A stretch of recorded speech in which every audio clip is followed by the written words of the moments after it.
Hi, hi, hi, everybody out there in the world. My prayers are going out to everybody that is going through all the hurricanes and tornadoes, whatever it is that you're going through. My prayers are genuinely with you.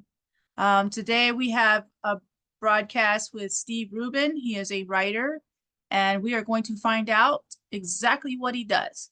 If you need any help, we can pass along. You can come on to the broadcast and you can tell your story. I understand that there are many people who have their testimonies, but right now, I believe that I'm going to sit and, and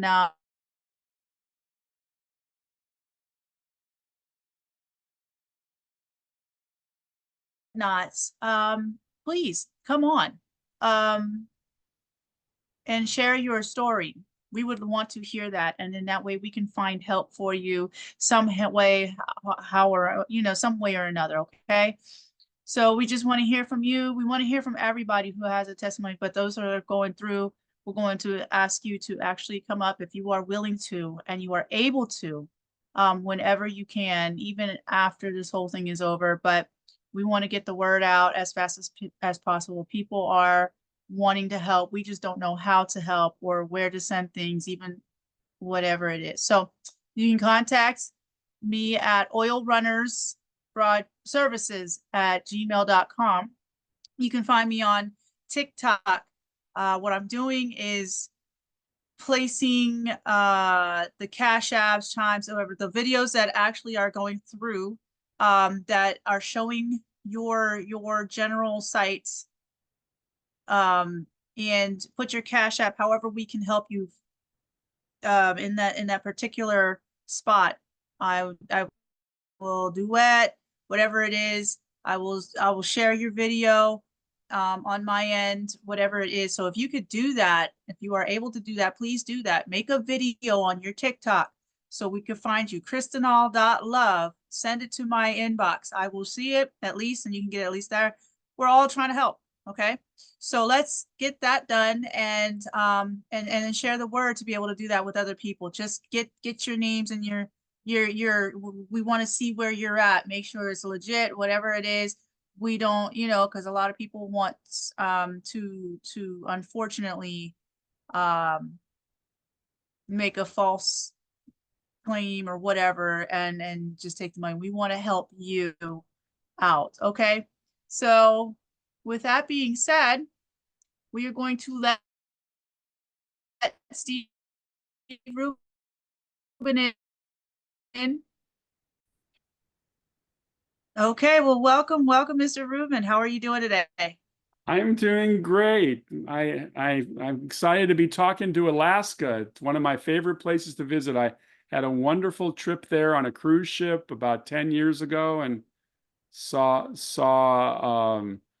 bears in the middle of a river next to a salmon hatchery, and those bears couldn't care less about me, but they sure were into the fish. Oh yeah, It that's was the in best part. it was in Ketchikan. Oh, that's a good place. Yeah. Well, Yeah, all of that them. was great. I'm fascinated with wildlife. I'm from Los Angeles. Occasionally we'll see a coyote here, but mostly it's just squirrels. Yeah. So are your squirrels like really, really squirrely? Like I noticed different squirrels, like in Pennsylvania. I was able to capture them better than up here. They're like zoomies. They got so many zoomies going on here, but down in Pennsylvania, they're a little slower.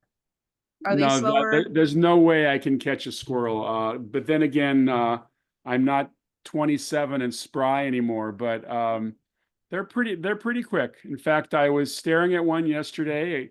He was on a tree branch right above my head, and we looked at each other, and I didn't go near him, and he didn't go near me. I mean, squirrels seem pretty friendly. Oh yeah, they're cute little burgers. I used to have two of them. Well, they're easy to train too. Um, Really? Really? I've yeah, never heard of anybody having a trained squirrel. yeah. My parents, well, my stepmom, she was working at a daycare, and in the back, the baby was kind of rejected, and so she took him home. And we ended up, they love sweet potatoes. That's their favorite thing. So, we had two of these things. and had to get all the fleas off and all that stuff. And then they just ended up, the cats, the dogs, the birds, everything loved each other. And somehow the squirrel loved me a little bit more than anybody else. And so I Uh, always go to work. did you name the squirrel? Uh Unfortunately it was named Peanut. But he ended up later in the tree across the street. So of course it went, of course it was able to go out and do its thing. But yeah, those things I would train him to jump because he was just a teeny tiny thing, and as he grew, people would drive by and I'm like on the fence, and he's sitting there all scared trying to jump, and I'm like, look, just come on, and they're just like, are you seriously just training a squirrel? Yeah. And he jumped and they were like, oh my gosh. So our house ended up being the animal house attraction. And he used to climb out or capture my if I didn't give him any attention, he'd always try to capture my shoulder until I I, I, did. I assume that in addition to sweet potatoes, they love nuts. Absolutely. Yeah, absolutely. They're the sweetest little animals. It's just capturing them is a little difficult. Sure, sure. Well, what does a baby squirrel look like? It must be tiny. Oh yeah, they're like this big, and their tails are, about that big. Their tails are bigger than their own little bodies. Wow, wow. But they're the sweetest thing. And you take the baby food, like the sweet potato baby food, and they love that. And they used to climb up and they just go all the way up on the walls, and just do their thing while we're watching TV. Like, okay, do your thing. Like, and they'd sit on the cat. The dog will be playing with them. It's kind of cool. And teaching them how to box. Like, you want to fight? Just kind of, and he So, would. so I'm curious how you came up with the name of your podcast, the Oil Runners. I mean, what's that all about? So it ended up, um I it goes with the relationship with God, for one, Oh, and a couple, so right before the pandemic hit, I was at work and I was just ended up writing down at work in the extended care about different things of like the famine, and I've been noticing and observing life just outside of church, inside of church, and just how people are interacting. I love observing that, and then it just kept on coming up. The famine is going to hit. I didn't know, I was at work just writing things down. Okay, so come up with this. All right. But the oil in the Bible is a good, and people, everybody has a gift, a natural gift, no matter what it is. Writing books, or they something to help somebody else out. And I've noticed no matter if you're in the church or without the church, people are greedy. Like, and not helping each other. So the oil, like God, all I seen was a pitcher of oil and God, a hand, representing kind of God. And we're all out like this with our gifts standing next to each other, the homeless, whoever it is. And everybody's gifts represents the oil.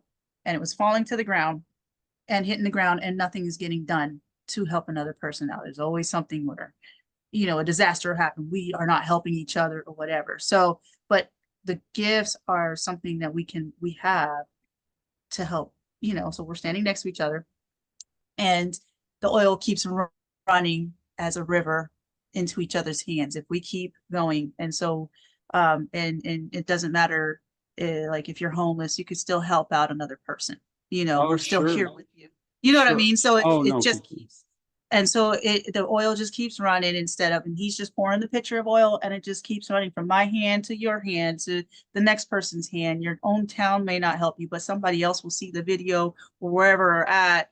And you never know where your help's going to come from or who you're going to help, so whatever your gift is, it's going to go out. So that's the oil runners, and Sure, ended up sure. being a Well, broadcast. this resonates very much with me because about 5 years ago, a prisoner in a penitentiary in Northern California wrote to me a very eloquent letter wanting to learn more about writing. He wanted to Mhm. write movie screenplays, and he read about me in one of the magazines, and I wrote back to him and we started a correspondence and we became very close. And then when he got out of prison, um, they don't give you much. You know, you leave prison. He'd been in prison for 6 or 7 years. They gave him $200 and he had to use that to get a train ticket down to Southern California where he lived, where he used to live.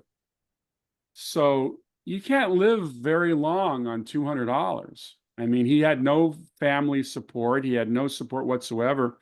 So over the past 4 years, I've been helping him find his way. He impressed me that he really wanted to become a long haul truck driver. And that was a reasonable goal for me because I know that we don't have enough truck drivers in the United States. So it was a long road, but as of today, his name is Levette. Levette is driving trucks across the United States. And he's supporting himself and he's got a living finally.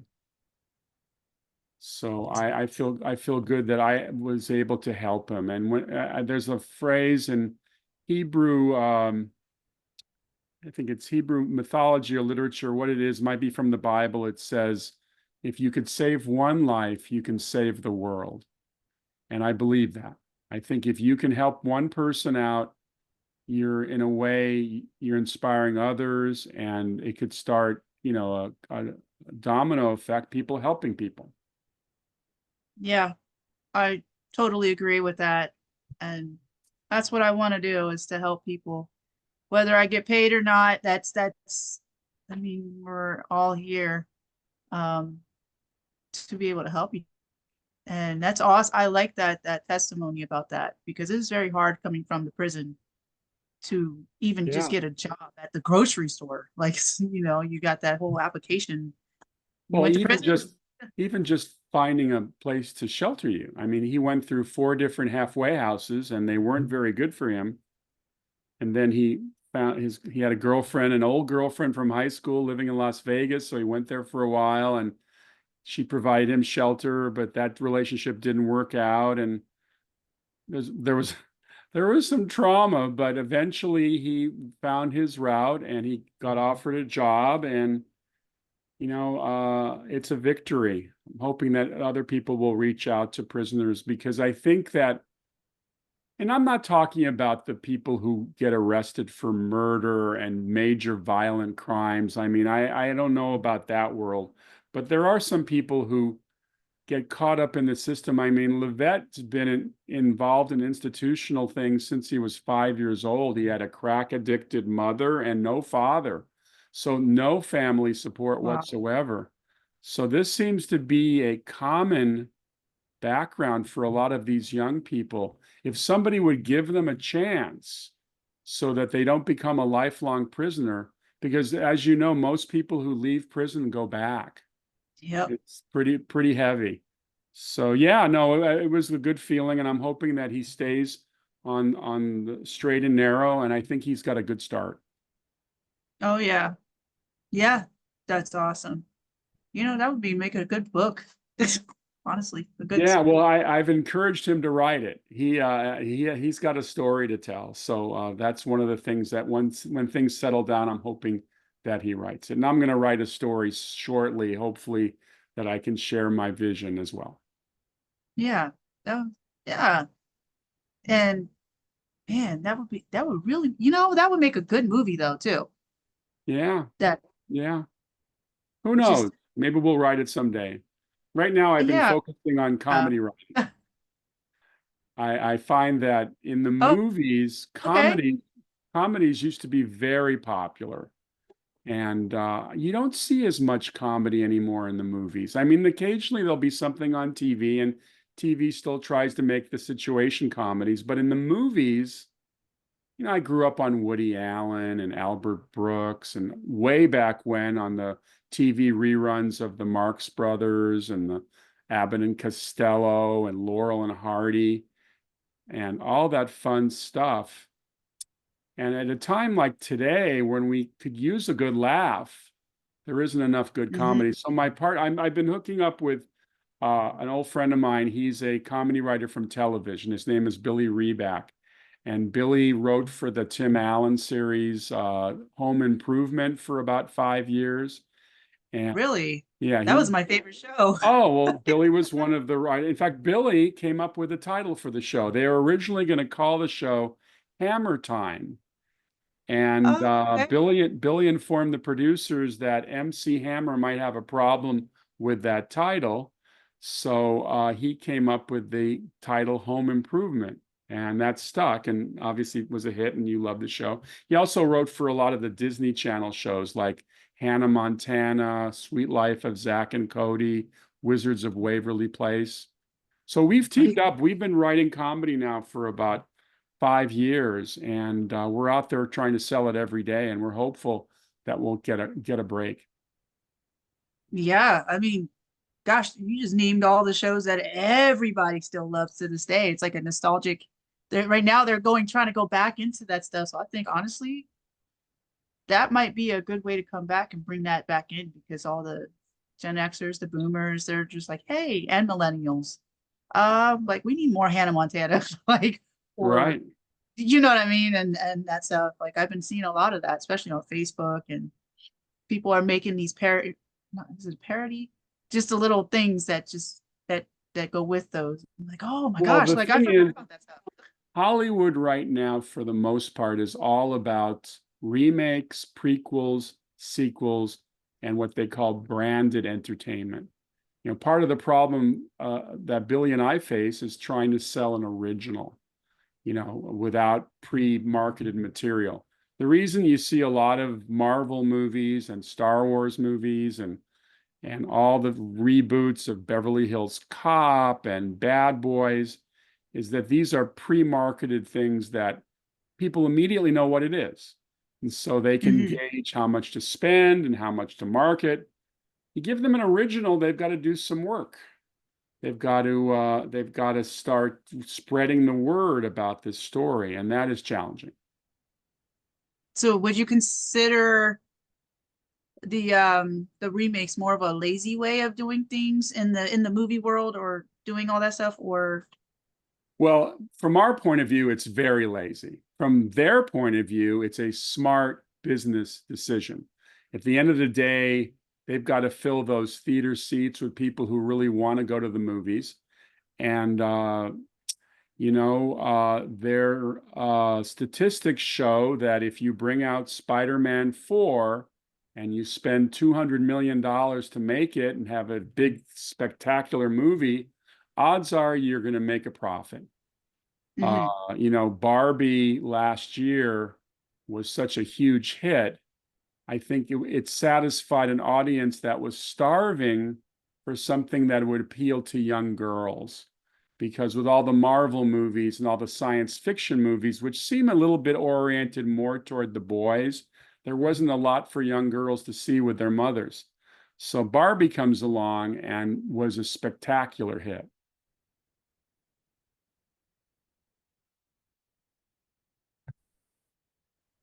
Is there a reason why, like, you know how the Flintstones came out? Is there a reason why Jetsons hasn't come out yet? Do you think? It's a good Nobody question. did it. Has there been a Jetsons movie? I have not seen a Jetsons movie. Oh, no, we were all waiting for a live action or live remake for Jetsons. Everybody's saying it now. Like, where's the Jetsons? We done the Flintstones. Don't do the, don't make, don't take out John Goodman. Leave that as John Goodman's movie. But Jetsons, everybody's like the Jetsons, the Jetsons. Dun, No, dun, dun, dun. Meet George Jets. Yeah, I grew up on the Jetsons. I bet you if we looked it up right now on IMDb, somebody's developing it somewhere. It sounds like a natural. When I got into producing back in the 90s, everything made in the 60s was being remade as a movie. Mission Mhm. Impossible, Leave It to Beaver, uh, everything you could think of. All these television shows, the Beverly Hillbillies. I don't remember there being a Gilligan's Island movie, but there was the Untouchables. The Untouchables goes back to the 50s.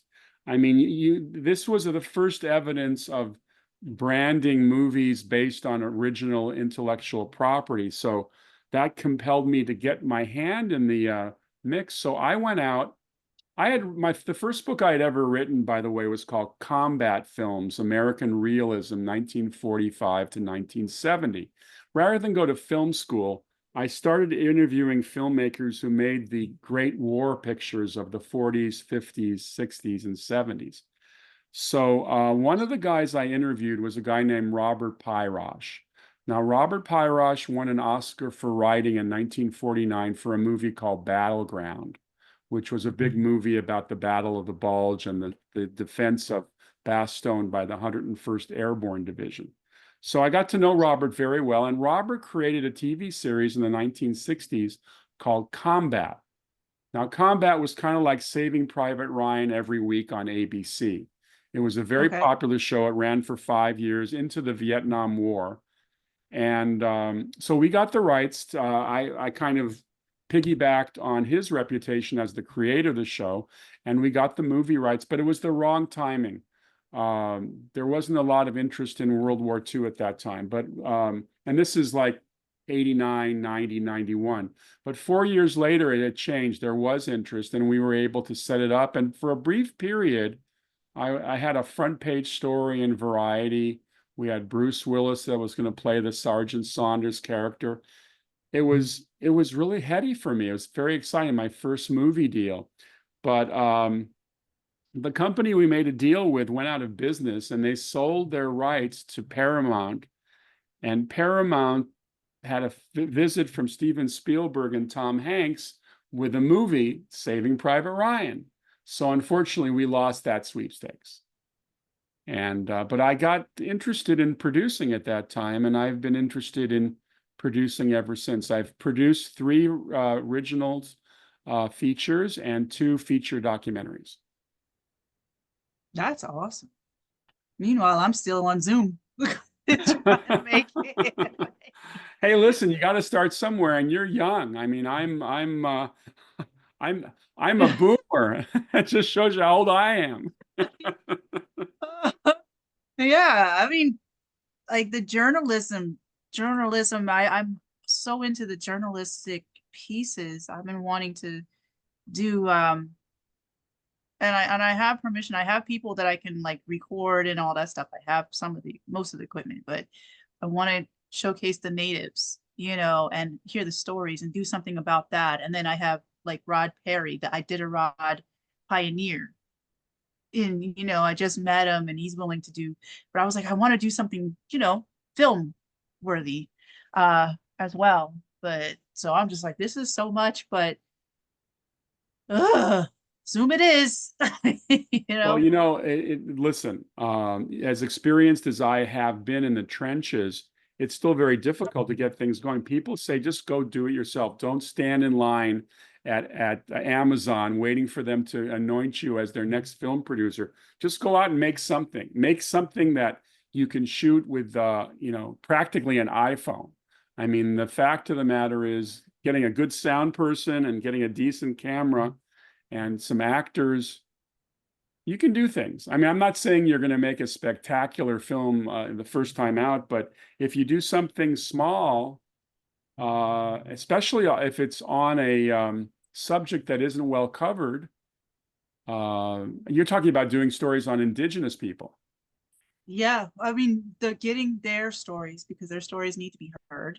The Sure. elders especially, because they've been shut down, and so getting that historical piece in there to where even their grandkids, if they see it on YouTube, they can find it and be like, okay, so our people, did this. This is how they did things back in the day. These kids are losing that out too. They're losing their historical piece. And I Well, wanted to showcase that. it sounds like a documentary might be the first way to go. I mean, with a documentary, if you're interviewing people and you don't have to hire actors, you don't have to spend lots of money on a production. Like I did a documentary on an Hispanic World War II hero back in 2006. And I ended up spending $40,000, which is a lot of money for me, but I was able to find some of that money. And I got a feature-length documentary and I sold it to a company. It's called East LA Marine, Hmm. about a guy named Guy Gabaldon. Although when the movie on his life was done in the 1960s by Allied artists, they hired a Caucasian actor to play him, Jeffrey Hunter, fine actor. And that wasn't the Guy Gabaldon I met. They called him Guy Gabaldon. But Hmm. this is a funny story. I was wandering around Location Expo in LA, which is a convention where each community touts why you should come film there.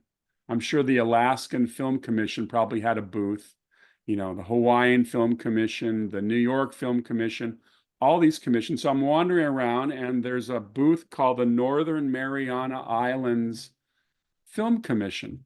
And I'm looking at a big map of Saipan, which is one of the two islands. The other island in the Marianas is Guam. We know Guam. So Hmm. I'm kind of talking to myself because that Jeffrey Hunter movie was called Hell to Eternity. It's a good movie. It was one of the first movies, by the way, that portrayed Japanese as human beings. They weren't cliches. And Guy's story is that he grew up in East LA and spent a lot of time with Japanese Americans. In fact, they were his best friends. And when they were all shipped to the internment camps after the attack on Pearl Harbor, Guy joined the Marines, goes to Saipan, one of the bloodiest islands of the South Pacific War, and using this kind of guttural street Japanese he learned from his friends, he manages to talk almost 1,100 Japanese out of their caves. On one Wow. day, he single-handedly captured 800 men. So it's quite an extraordinary story. So I'm standing in that booth at the Santa Monica Civic Auditorium, looking at that wall map, and I said, "Oh, that's where Guy Gabaldon fought," because I remembered Saipan from that movie. And somebody heard me, and they said, "Oh, we know Guy." And I turned around, and I said, "He's still alive?" And I said, "Yeah, yeah, we know him. He moved back to Saipan for a while after the war." So I gave them my business card, figuring at some point I got to interview this guy. It's gonna be fun. So about 2 weeks later, right, it's about 8 o'clock at night. The phone rings.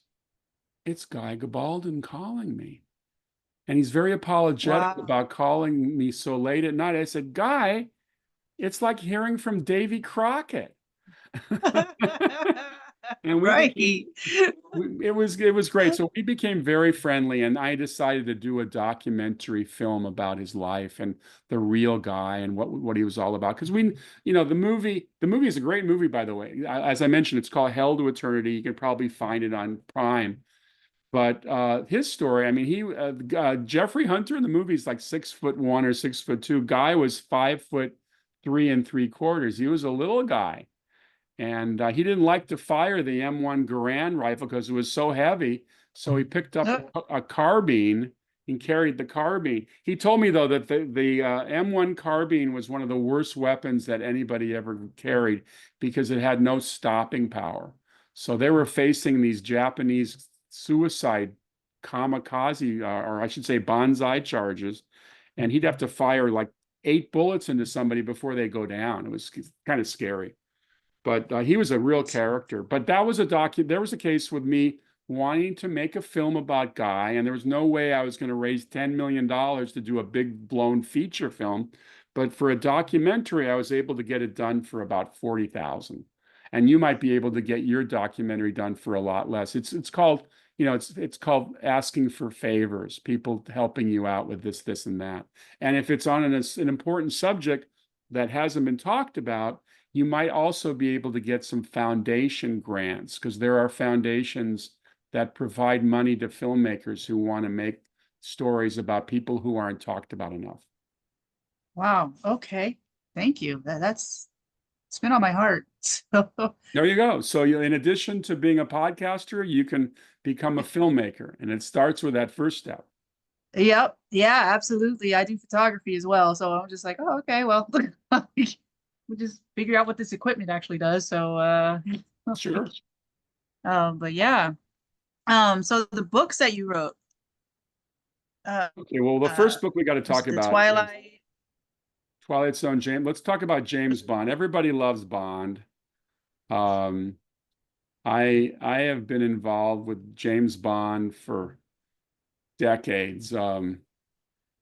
This is part of the cover. It's you know, on Zoom we can't show the full cover, but it's called the James Bond Movie Encyclopedia. I've done 4 editions. It's Okay. actually the second book I've done on Bond. I first got into this back in the 70s. I was the first writer to do a behind the scenes history of the James Bond movies. That book was called The James Bond Films, a behind the scenes history. And what I did after I wrote that combat films book, I felt like I had a little momentum going. So I went to Albert R. Broccoli, the producer of the James Bond movies. He actually was originally partnered with Harry Saltzman, but Harry Saltzman got into some financial trouble when he tried to take over Technicolor. So he had to sell his portion of the Bond world. So Cubby, by 1977, when I spoke to him, he was the guy in charge. And I got an interview with him, and he opened some doors for me, and my behind the scenes history got a lot of attention. It kind of was an exciting book experience. And then I was approached years later to do the encyclopedia, because Bond is a perfect subject for an encyclopedia because there's so many facets to it. We talk about the gadgets, we talk about the villains, we talk about the cars, we talk about the locations, we talk about the biographies of literally every performer who's been in a James Bond movie. And there's been 20, 25 official Bond movies and 2 unofficial. So we're talking about a 27 filmography. That's a lot of wow. Now, Like did you see Bond movies when you were little? back when I was little, I haven't lately, just been stuck on the world here. But yeah, no, Bond was one of my go-tos. The originals. Like, Oh, sure. Well, that's where I got into it. The first James Bond movie I saw was in Christmas 1964, which seems literally a million years ago, 60 years ago, according to this year.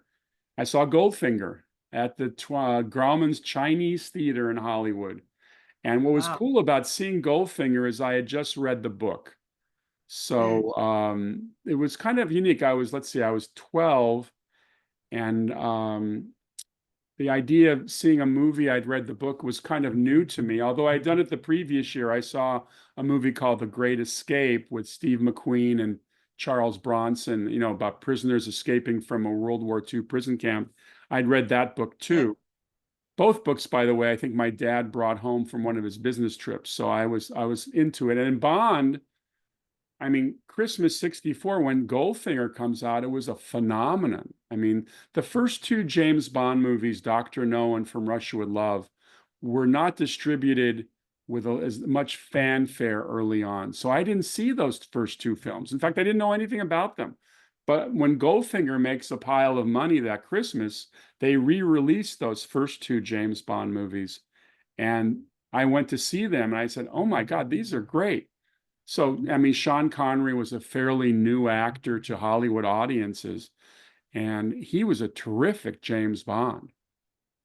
Yep. That's why I like the original. Like Oh, he yeah. was And then the my following favorite. year, it's so funny. Now we wait almost 5, 6 years between Bond movies. Goldfinger comes out Christmas 64. Thunderball comes out Christmas 65. We only had to wait a year. United Artists was really, really cranking them out. So went to see Thunderball. And Thunderball was considered the height of Bond fever back in the 60s. That was a huge, huge hit. And so by the mid 70s, I started I thought the idea would be interesting because my first book, Combat Films, didn't sell many copies. I mean, as much as I love spending 5 years researching it, I only sold 500 copies. So I said I got to find a subject that's a little bit more widely appreciated, and that's when I decided no one had written a behind the scenes history of James Bond. So that was a good thing for me, and that book sold very well. Wow. Okay. Wow. So you met you were you on you said you were on set with all these people too? Like just I mean during Well, the movies or unfortunately, I'd never been on a Bond film set, but while I'm writing all these books, I'm realizing that I can't make a living doing this because publishers pay infrequently. And so I got a job as a publicist. And I didn't know anything about publicity and publicists, what they did.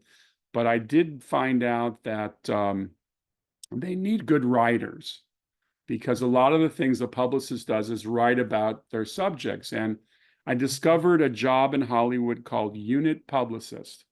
And that's where you're actually assigned to the crew for the duration of the filming.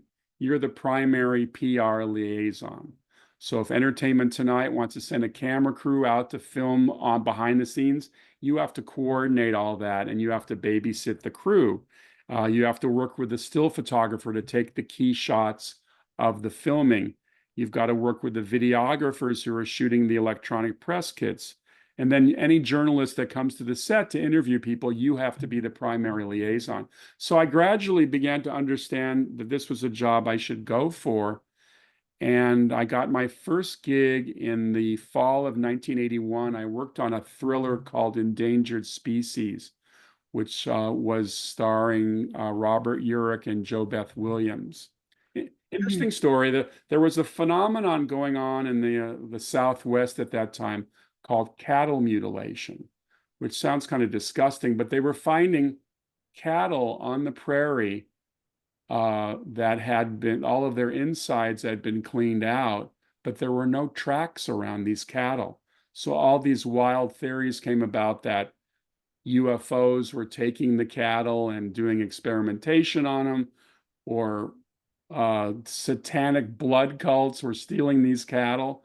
So they ended up making a movie, but not going as far as that. It turned out that in the movie, there's a group of mercenaries that are testing germ warfare strains on cattle out in the desert because they it takes place in Wyoming and Montana, and they figured that would be the same as the terrain they would find in Russia or Eastern Europe. So it was Wow. interesting, but it was the first time I ever heard of stealth technology, though. They're the helicopter that these mercenaries are running around the country in is a stealth helicopter. So it has a masked sound when the blade is turning. So I thought that was kind of interesting. And then these mercenaries are carrying laser rifles. I'd never seen a laser rifle that they, not that they're firing lasers, but they could target a person using the red dot from a laser. And that was Wow. one of the first movies did that. So anyway, I worked on that for 3 months, and then there was a writer's strike in LA, and it was a while till I got my next gig. I didn't work till the following summer, but I did the sequel to Porky's, which is which is about 1 million miles away from Yeah. Endangered Species, which was the thriller's title.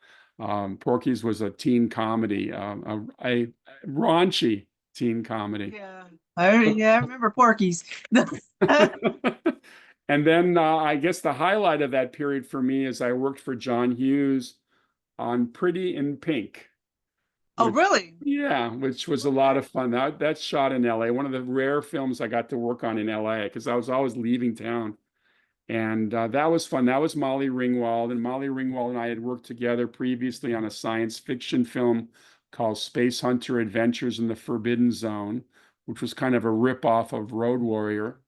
But yeah, so I ended up doing this for, let's see, I did this for about 20 years. I worked for all the feature companies, and then I went to work for Showtime in 90, let's see, about 96.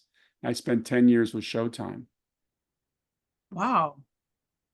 And it doesn't seem that long ago, though. I mean, jeez. Do you have to have a degree to be like a publicist and all that stuff, or you just, how do You you even need get to into make the that? connection. I think for me, my entry level into publicity was because of my writing background. Okay. The first before I became a unit publicist, I worked for about a year in an agency. And the reason I got the agency job is I had published an article in the LA Times called Where Have All the James Bond Women Gone? And it was 2 pages in the Sunday calendar. And I think the guy who ran the PR agency had seen that. So when I walked into his office for the interview, I brought in my article. So he saw that I was, had writing credits. So I think in public relations agencies, you have a lot of writing to do. You're writing biographies of their clients, you're writing pitch letters, presentations, specials. So I think the writing helped me get those gigs. Huh. I need to look at my writing now. Like, yeah, that's I'm gonna be looking at that now. But that's one of those things I'm like, geez, Louise. Like, Well, yeah. right, I'm always talking to young people about the importance of writing. It separates you from the pack. If you can get an article published, if you can get a book published, if you can do anything that showcases some writing ability, it separates you. And I know every job has so many people applying for the same job, especially if it's a cool job like being a publicist or being a journalist. But you got to, my training goes back to college, though. When I was at UCLA, I was a staff writer for the Daily Bruin. And it was Mhm. an interesting time for me because this was during Watergate. And being an investigative journalist was, we were very much impressed with Woodward and Bernstein. And I was doing my little kind of version of being an investigative reporter in at UCLA. And some of the stuff was pretty fun. I mean, when the prisoners came back from Vietnam, the ones who had been in Hanoi Hilton, they came to UCLA one day and we got to interview them. That was pretty cool. That's cool. Like, those are the investigative journalism. That's a fun one to be in. Oh yeah, yeah, and I think that they're really the unsung heroes in so many ways. These days, journalists get some, bad press themselves, but I think that whenever you're trying to expose some of the problems in our society, journalists take the front, they're the front and center people trying to, get the facts out. I think television journalism sometimes gets a little too theatrical for me, gets a Mhm. little too much posturing, this is my opinion, whatever. I think journalists should stay they should report the news. I'm not interested in your opinions. I'm interested in reporting the facts. And I think that's why there's such a problem right now in some cases with people not really believing the TV. But the print journalists who still write for newspapers and blogs, those are cool people. Yeah. Um, yeah, I agree. Like, the whole keep your opinion to yourself pretty much is nice. Like, it's So like, yeah, just so you know, the people who are behind me in this picture from the book cover, the top left is Telly Savalas, who played Blofeld in On Her Majesty's Secret Service. He's standing opposite George Lazenby, who was the second James Bond. He replaced Sean Connery. He only did one film. Then, of course, Ursula Andress is from the first James Bond movie, Dr. No.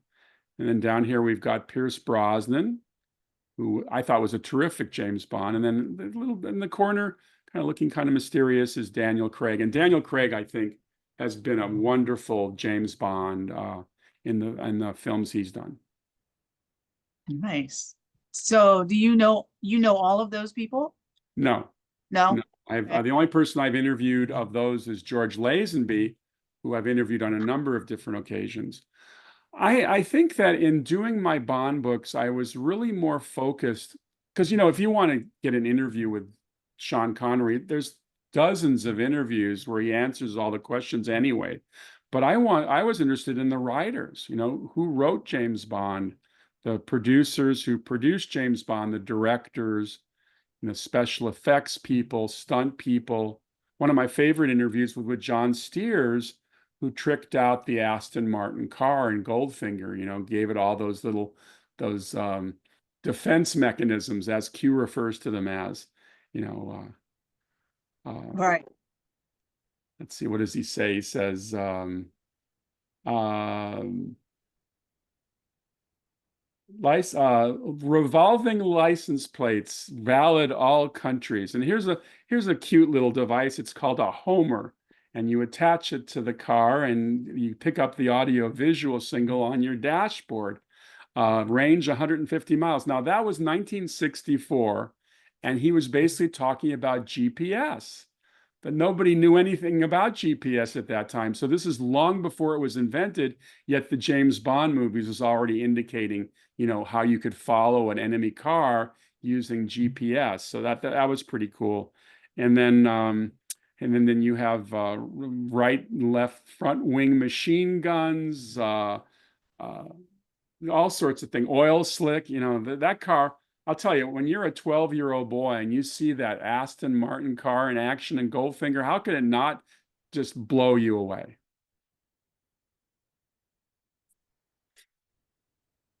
Yeah. Speaking of that, the going in the past and like Star Trek and all that too, like they have those devices that are now we're just living with. What was their mind then? How in the world did they do that before anybody else, like before the actual people who invented stuff? What was their mindset like? You talking about the Bond people or the Star Trek people? Well, no, just I mean, just whoever created, doing those movies. Did you ever get to like ask those kind of questions, like where back then it wasn't invented. Like what in the world was going through your mind?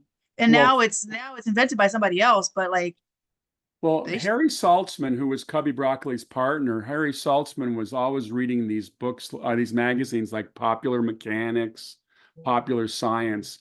So he was aware of things. For instance, when Richard Maybaum adapted the original Ian Fleming novel of Goldfinger, they came up with this whole idea of planting an A bomb inside Fort Knox. Now, that was not in the original novel. If you read the original Goldfinger novel, Goldfinger was going to just steal all the gold out of Fort Knox with a line of trucks.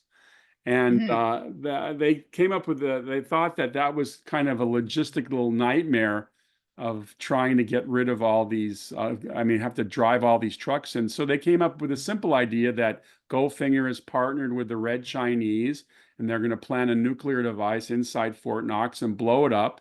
And then all the gold in the United States will be irradiated for 58 years, which will drive the value of Goldfinger's own private gold stock up, and completely disrupt the Western economies, making the Red Chinese very happy. So that made the plot more sensible. The idea of A bombs and lasers and all that stuff probably came out of these Popular Mechanics magazines and contemporary science literature. And the Bond films over the years have always been introducing new things, although sometimes they go a little too far. The last Pierce Brosnan, which was Die Another Day. Q introduces the invisible Aston Martin. And Mhm.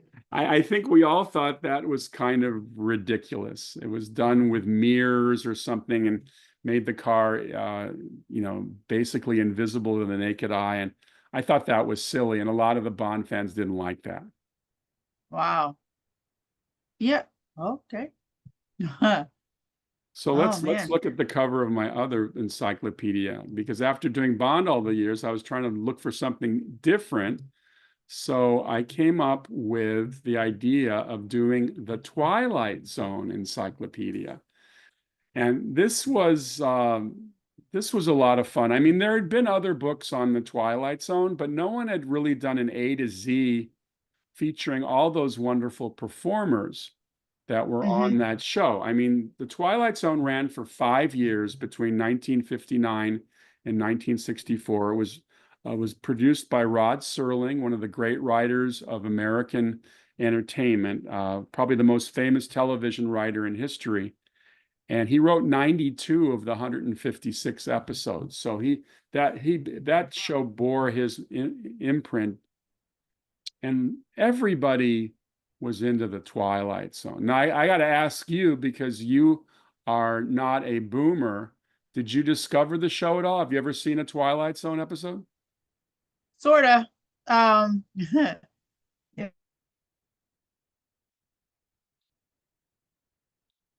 Um, yeah, that one was kind of weird for me.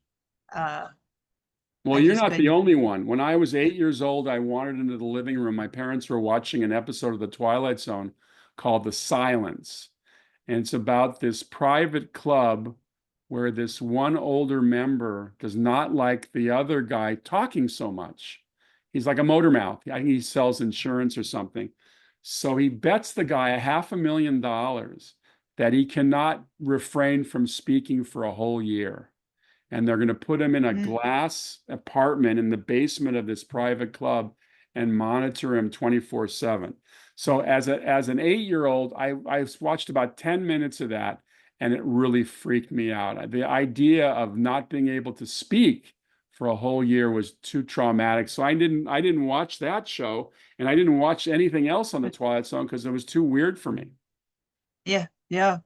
Maybe now that I'm okay in life here, I might go back and just kind of see if it makes a difference. But I definitely wasn't something I was I could get into. Christine, you got to see the original shows. And then Oh, they've rebooted the series 3 times, and I don't think the Twilight Zone works when we show it in color. Those black and white episodes are really cool, oh and yeah. they're all kind of twisty.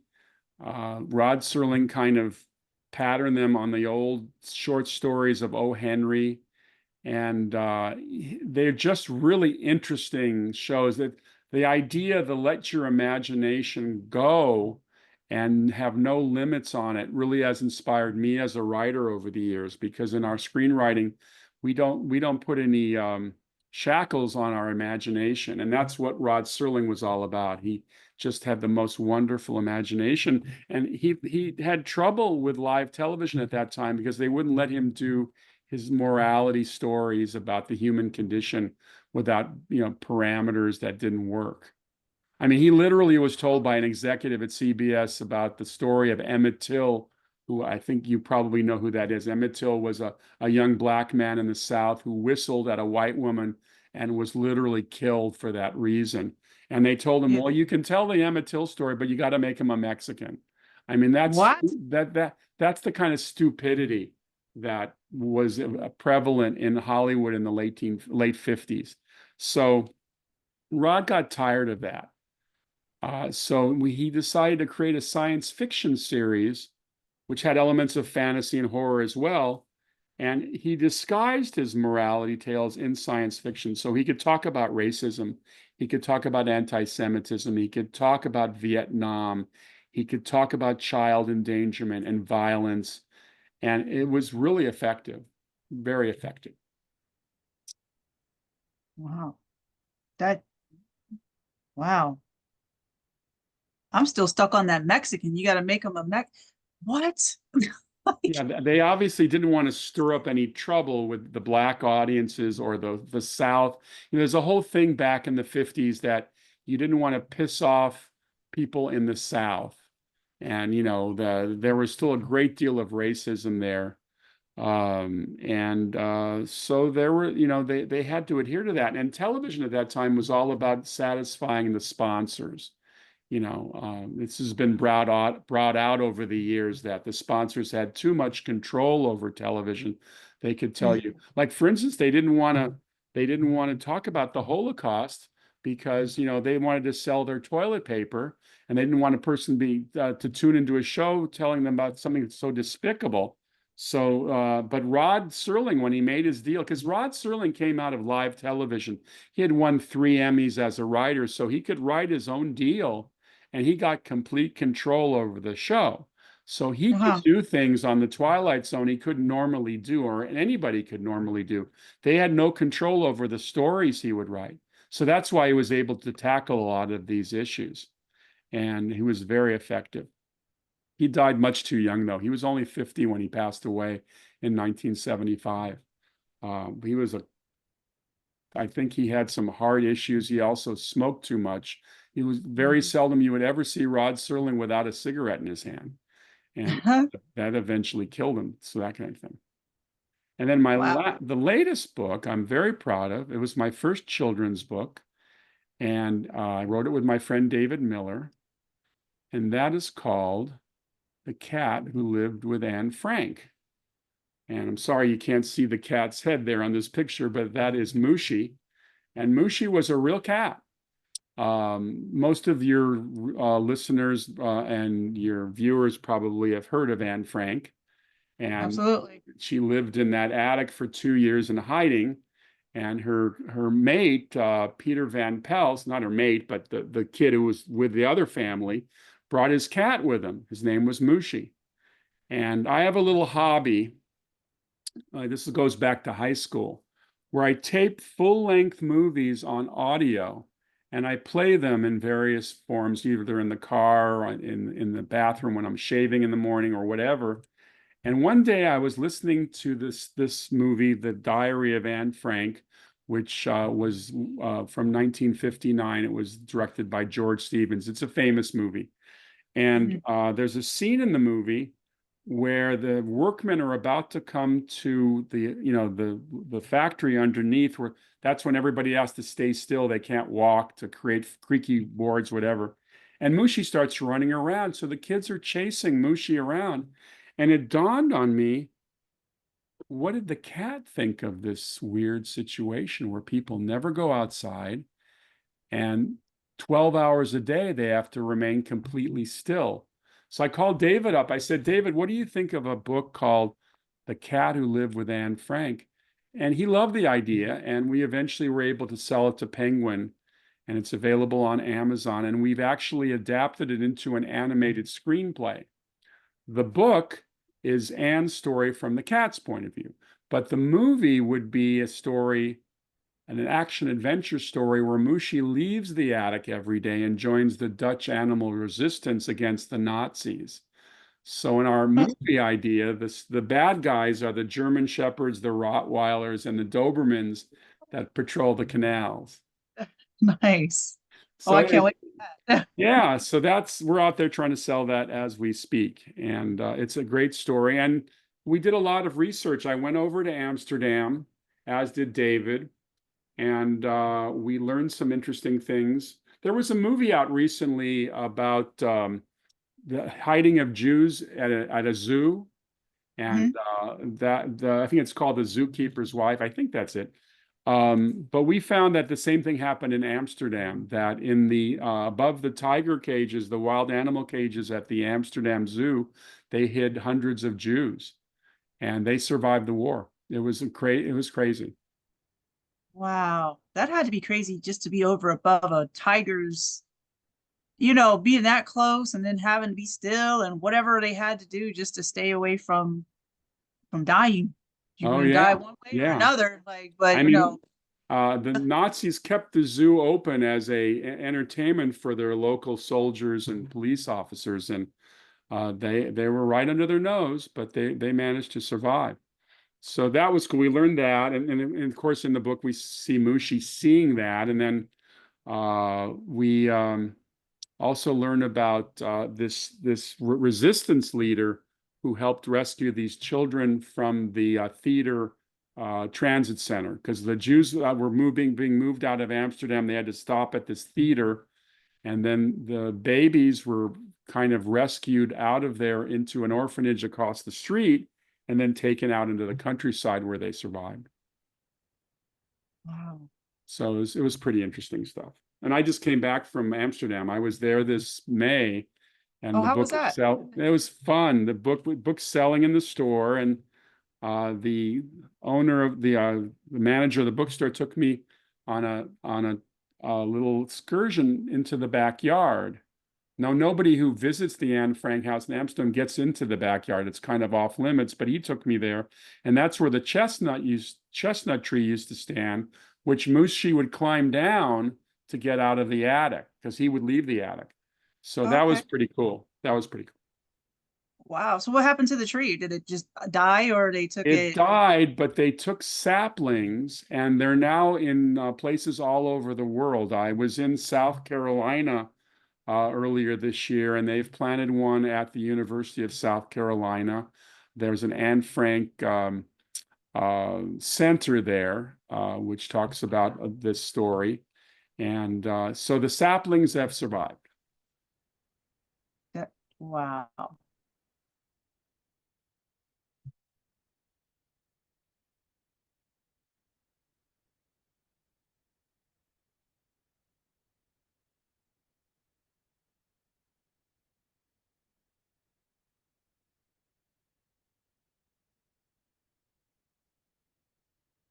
told.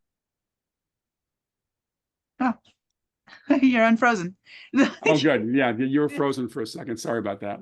Actually, it's on your end. So yeah, so we're out there coming up with new projects all the time and just trying to stay productive every day. And I should mention I have two podcasts. Oh, One is Stephen J. Rubin Saturday Night at the Movies, where we interview people from both sides of the camera. And it's spelled out Jay, Stephen J. Rubin Saturday Night at the Movies, and we're on all the podcast platforms. We also have a YouTube channel now, so you can see the video. And then I have with my two friends, Arthur Friedman and Julian Schlossberg, we have Tales from Hollywoodland, which is also available on all the podcasts. okay. What's the YouTube um channel called? It's also called Stephen J. Rubin Saturday Night at the Movies. So basically, I take the Okay. broadcast. See, before all of my podcasts were just audio. But now I've created a YouTube channel, which is not difficult, by the way. And so I put the audio broadcasts, which have a video component. Now people can actually see us being interviewed. Is this podcast going to go out as audio only or a video? Video.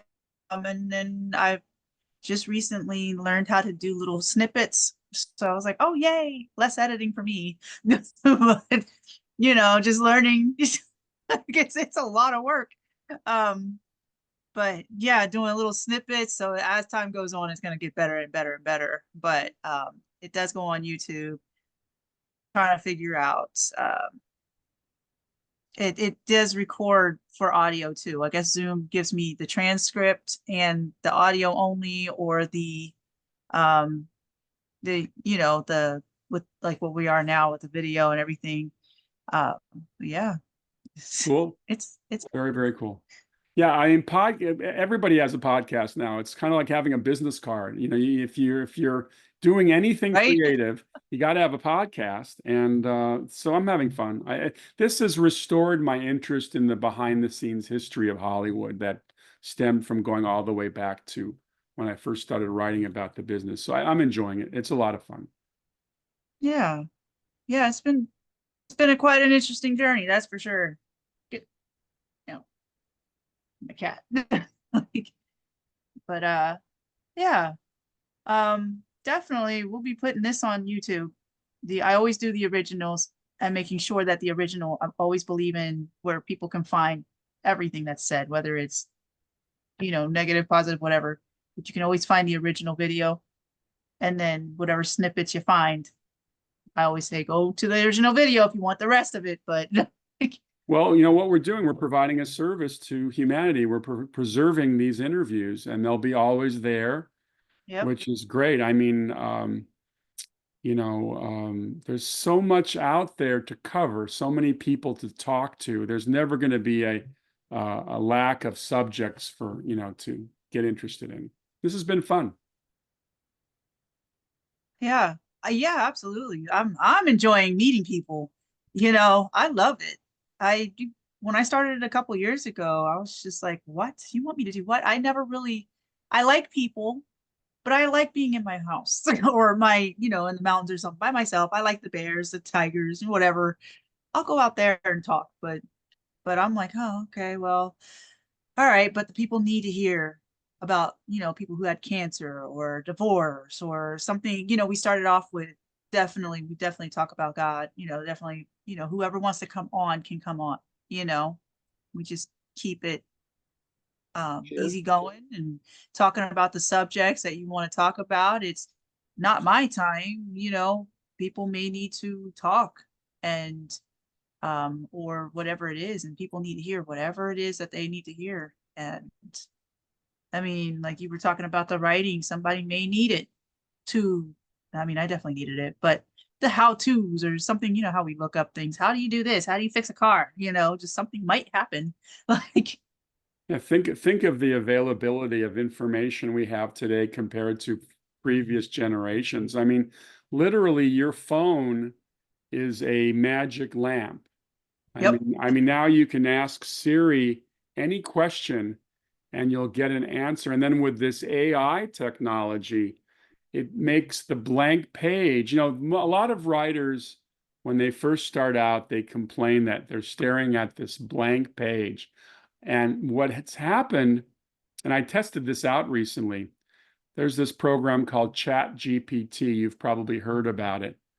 And Yep, just learned about it. I was yeah, like, I and I love this mean, thing. like, let's say you're writing a paper and you just don't know where to begin. You're writing a paper on Christopher Columbus, and you just don't know anything about Christopher Columbus, and you've got to turn in a 5-page paper.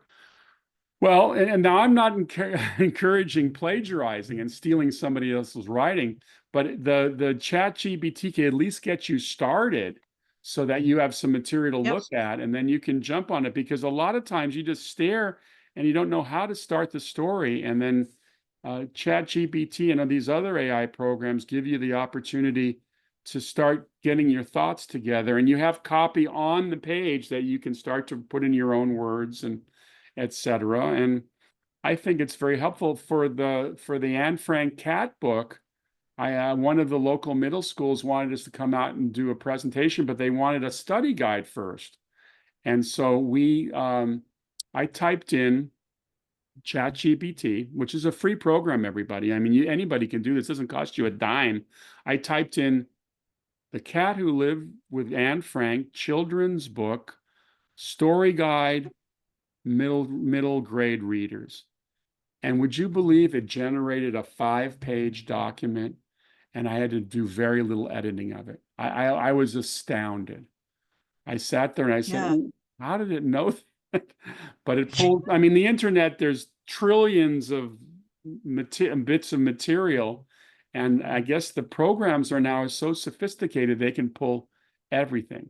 I mean, you and I could probably type in our names and ask for biographical material, and they'd give us a start. Yep. Yeah, I just AI stuff. I'm like, huh, all right. Sometimes it's good and sometimes it's bad. Yeah, a lot of people are complaining that their livelihoods will be destroyed by AI, artists, musicians, cameramen. We're just going to have to take it one step at a time. I think if you're good at what you do, you'll keep doing it. It's just technology has kind of run a little bit Definitely amok. Yeah. got frozen again. Yes, you're back. You're back. Oh, okay. But yeah, no, I like that chat. Especially with people who have mental help a little bit, get unstuck. And I definitely used it a lot for just getting unstuck on ideas. So, Well, okay, well, I must walk this little doggy now because she's looking at me like I gotta do my thing. So okay. this has been great, Christine, and definitely send me the link. I would love to see it, and I will promote it on my website as well. Oh, absolutely. I'll definitely do that. And you're more than welcome to come back and talk about anything else you want, whatever it is that you want, if you would like to. But I definitely enjoyed talking with you and meeting with you. Um, Me too. so Me thank too. you. And good luck with everything. And if you ever need any advice on writing or any aspect of show business, keep me as your source. Oh, I appreciate that so much, and I definitely will. Like I'm going to get through this medical stuff, but I will definitely be asking questions and needing help, and showing you my ideas or something maybe. Like, You um, got it. definitely. Thank you so much. Okay. Have a great rest of your day. Thanks, you too.